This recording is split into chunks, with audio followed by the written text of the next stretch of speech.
নমস্কার বন্ধুরা, আজকে আমি আপনাদেরকে বিস্কিটের একটা রেসিপি নিয়ে এসেছি। আপনারা দেখতে থাকুন আমি কেমন খাস্তা বিস্কিট বানাই। প্রথমে এক বাটি তেল দিয়ে দিলাম, সাদা তেল দিতে হবে। তার উপর আমি অল্প অল্প বাটার দিয়ে তেলের মধ্যে বাটারটা ভালোভাবে মাখিয়ে নেব। তারপর আমি এক বাটি চিনি দিয়ে দেব।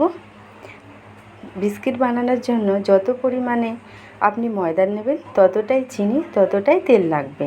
বাটারটা আপনি দিতে পারেন, না দিতে পারেন।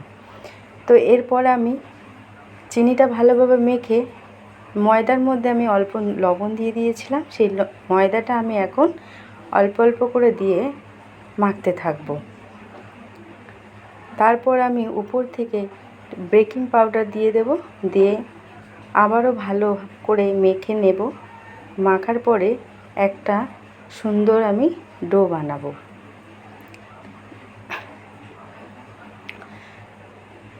ডো বানানোর পরে আমি ওটাকে ঢেকে আরও 10 মিনিট আমি ওটাকে রেস্টে রেখে দেব।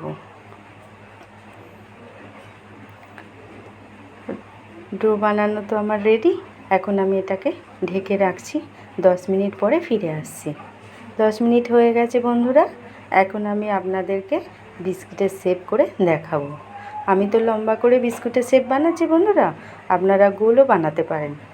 দেখুন, চামচ দিয়ে আমি এরকম একটা ডিজাইন করে দেখছি, দেখতেও সুন্দর লাগবে। উপর দিয়ে একটু বিস্কিট দিয়ে বাদাম দিয়ে দিলাম, বিস্কিট বলার জন্য বাদাম দিয়ে দিলাম। একে একে এরকম করে আমি সব বিস্কিটগুলো বানিয়ে নেব।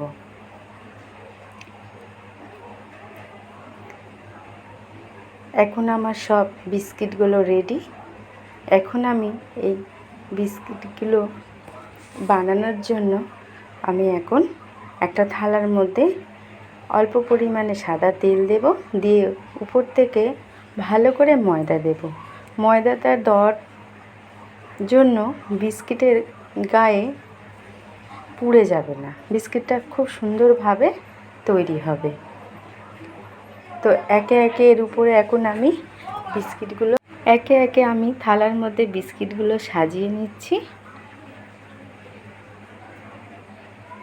সাজানো আমার এখন রেডি বন্ধুরা।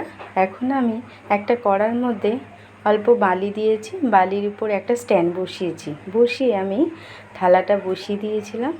10 মিনিট আমি আঁচটা জোরে করে, তারপরে 10 মিনিট আমি আঁচটা কমিয়ে দিয়েছি, দিয়ে ঢেকে রেখেছিলাম। এখন আমার রেডি খাস্তা খাস্তা টেস্টি বিস্কিট। আপনারাও বানিয়ে দেখবেন কেমন লাগে। ভালো লাগলে বন্ধুরা একটা লাইক ও কমেন্ট শেয়ার করবেন। নমস্কার বন্ধুরা, আবারও আসবো আমি নতুন একটা ভিডিও নিয়ে।